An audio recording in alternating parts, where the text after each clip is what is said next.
Old Man. Written by Winslow Swan.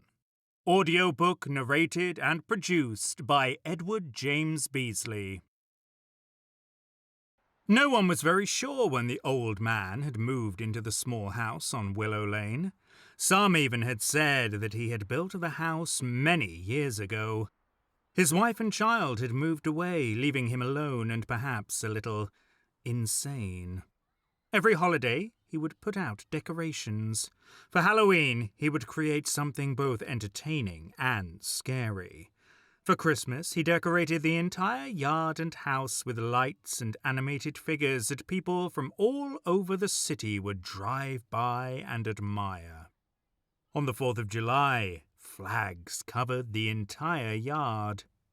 Sometimes, but not every day, someone would see him walking up and down the street. He would wave and smile at neighbours, perhaps stop and watch the children playing their games in grassy areas or riding their bikes up and down the street. He smiled at the new mothers pushing their infants proudly in the sunshine of the day. Yet no one actually knew the old man. His name, or where he came from, was a mystery. It was Michael that wanted to know more. Michael was 10 years old and full of questions. His family had bought the house across from the old man, and he wanted to know everything about their neighbour. He had come from a small town to this suburb when his father had been transferred to the main office, giving him not only more money, but more time to spend with his son, Michael. "So who is he?" Michael had asked.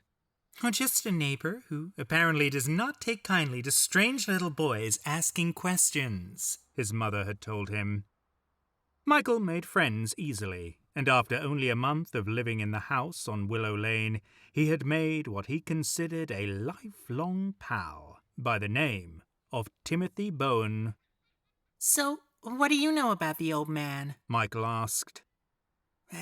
He's just some creepy old man," Timmy had answered. "Why? What does he do?" Timmy pondered the question and said, He doesn't do nothing, I guess." "Well, that's no answer," Michael said. "I mean, what does he do that makes him so creepy?" "Well, he just stays in his house, I guess," Timmy said. "Is that all?" Michael asked.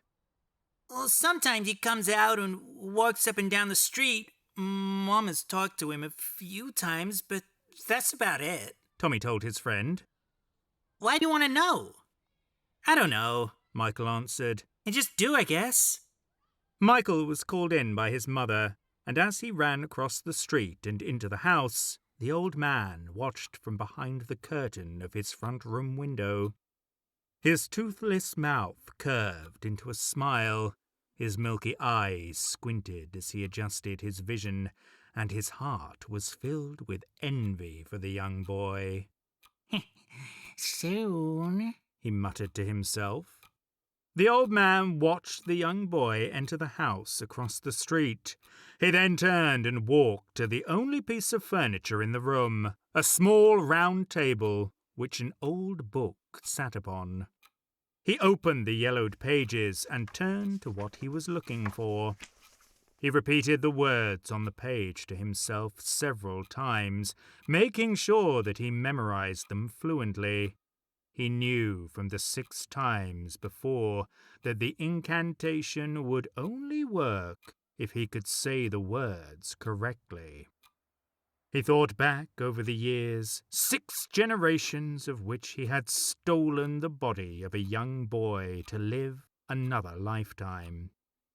He had never wanted to die, and when he came across the Book of Evil in an old library in Venice, Italy, he had wondered if the spell would actually work. He remembered the look of horror on the old man's face when his soul transferred to the body of the first young boy. He watched and was fascinated at the feel of the new body that he had inhabited. He danced and skipped around the old man that stood before him, not contemplating what had happened until the old heart gave out and the old man died with the soul of a young boy inside. He repeated the process 5 more times and had lived almost 500 years, seeing the world progress further and further. He marveled at how easy it was to lure the young boys into his home and have them repeat the incantation until it was too late. He checked the calendar and made sure that the time was right. A full moon was scheduled for the very next evening. He would have to prepare his old body for the ritual. Very soon, he said to himself. Just don't go too far. Michael's mother kissed the young boy on the forehead with her admonishment. She had always worried about her special child. He had been so inquisitive for someone so young. As she watched her son mount his bike, the one that her and her husband had bought him for his birthday, she began to cry. When he looked back with a wave of his hand, she had quickly covered her face so that he would not see the tears. She waved back and blew him a kiss. As he rode down the street in the summer evening, when the light was still shining from the brilliant sun, she went back into their home. After closing the door, she broke down and cried openly. It just isn't fair, she screamed. Michael rode with all his power. The wind blew through his hair, and the warmth of the summer day made his young skin feel good. He was imagining that he was on a motocross raceway, passing all of the other contenders and heading for the finish line.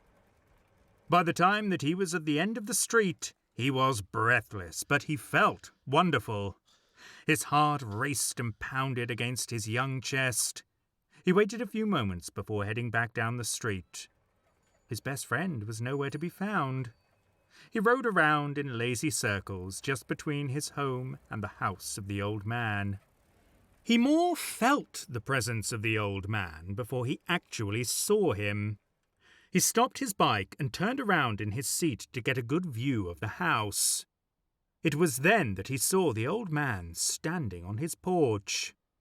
The old man waved in a friendly enough manner. Michael waved back. Boy! The voice was old and gravelly and sounded more like nails scraping down a blackboard. You talking to me, mister? Michael asked.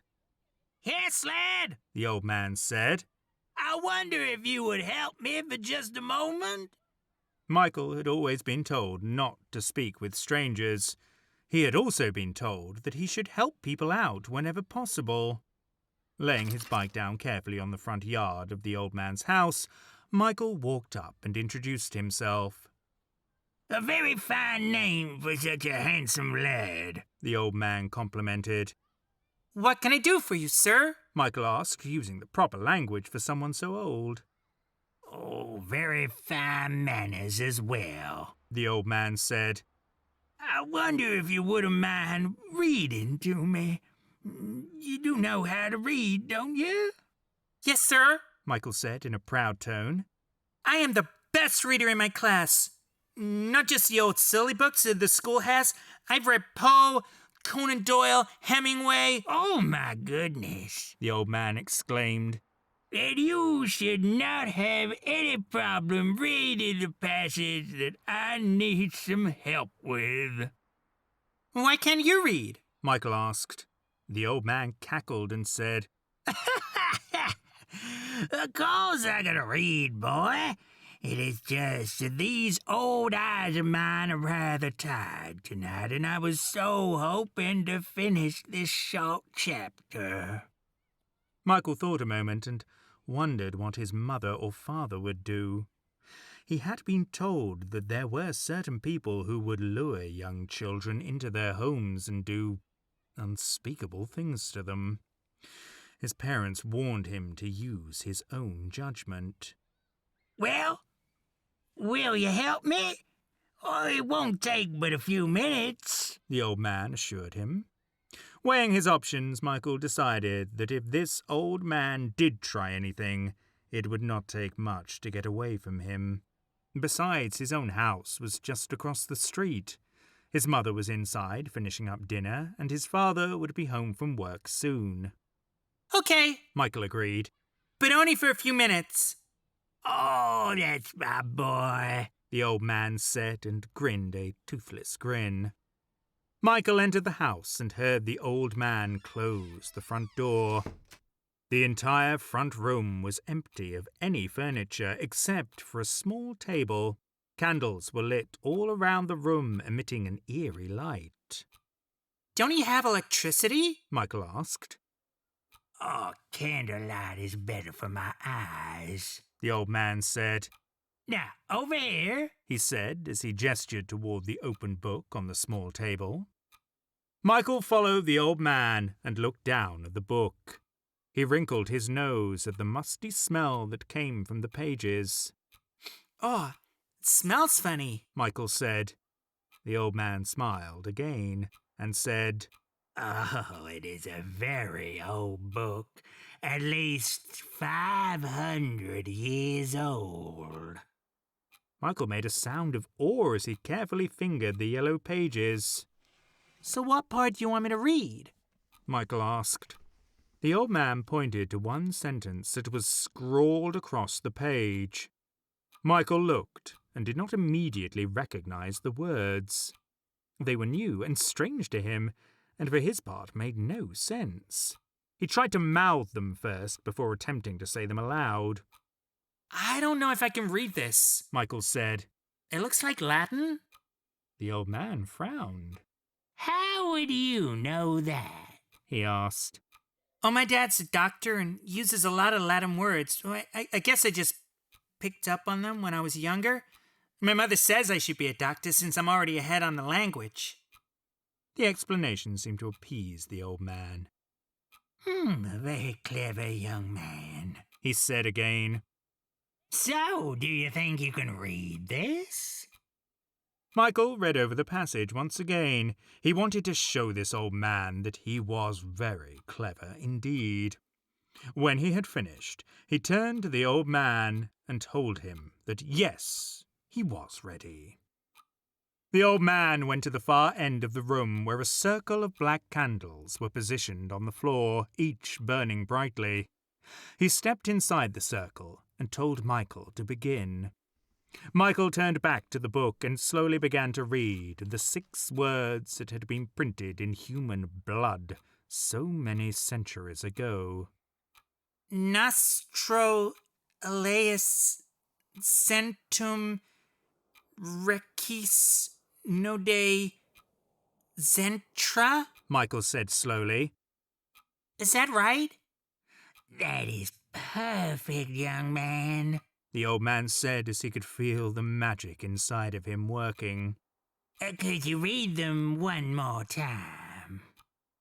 Michael repeated the incantation, only this time the words came easier.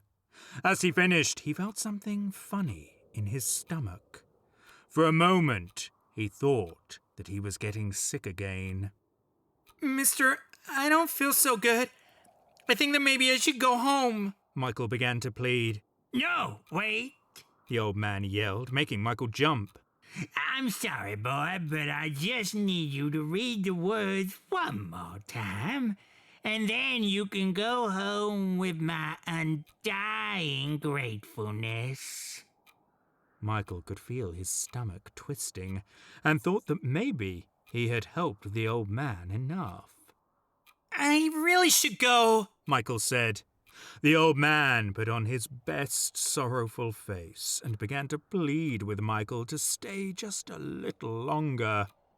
Michael finally acquiesced and began to read the passage.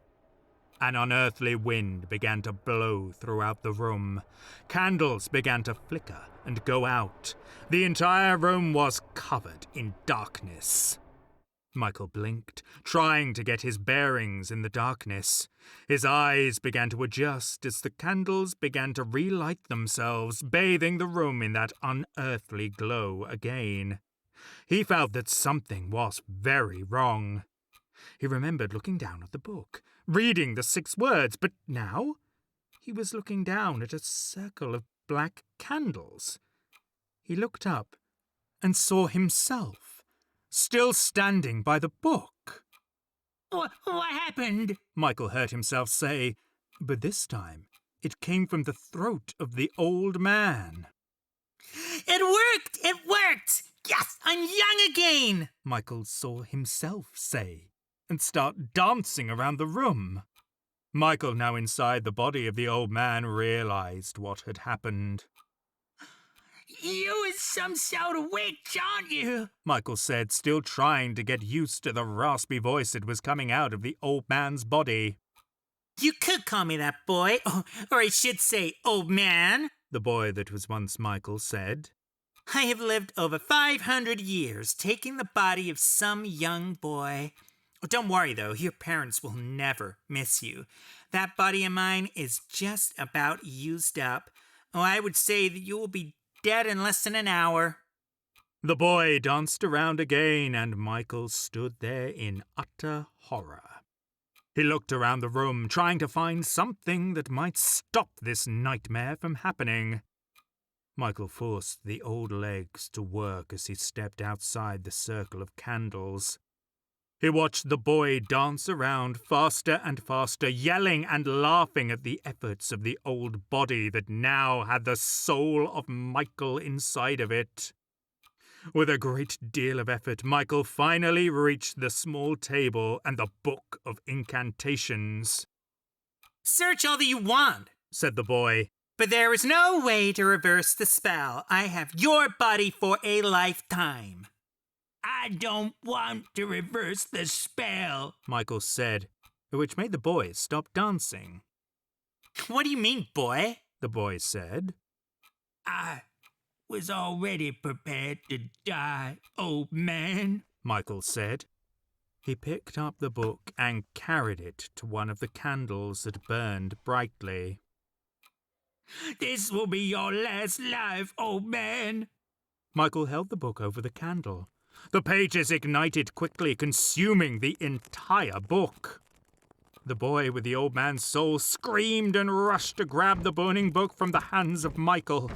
He stomped on the pages but could not extinguish the flames. With pure hatred in his now young eyes, he looked up at his old body. What did you mean when you said you were prepared to die? The boy with the old man inside asked. Michael now smiled his toothless grin.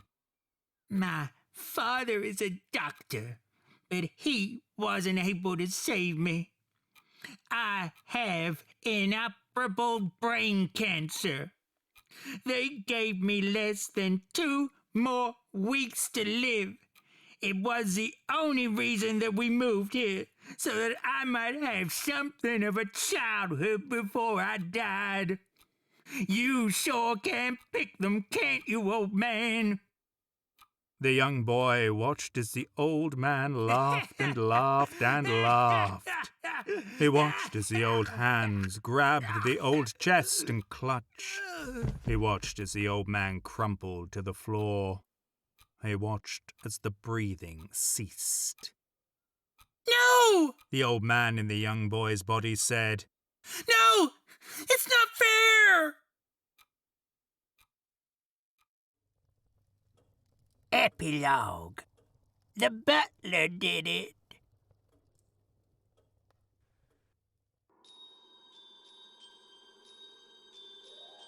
This Christmas season, Doorway to Nightmare invites you to gather around the Yuletide tree for a ghost story. You may be an undigested bit of beef, a piece of cheese, a fragment of an underdone potato. There is more gravy than grave of you. It's all humbug, I tell you. Friday, December 19th, beginning at 7 p.m. Eastern Time. Join us as we bring Charles Dickens' A Christmas Carol to a new audience. Scrooge. What? Who's there? Scrooge. Featuring the voice talents of Raven Adams, Dave Archipov, Crimson McKenzie, Patience Adams, Mick Davis, Winslow Swan, Annie Mick, Robert Jackson, and starring as Ebenezer Scrooge, Darren Marlar. It's all humbug, I tell you. Friday, December 19th, beginning at 7 p.m. Eastern, The Doorway to Nightmare Christmas Special, Charles Dickens, A Christmas Carol, adapted by Winslow Swan and edited by Crimson McKenzie. We will be lurking for you.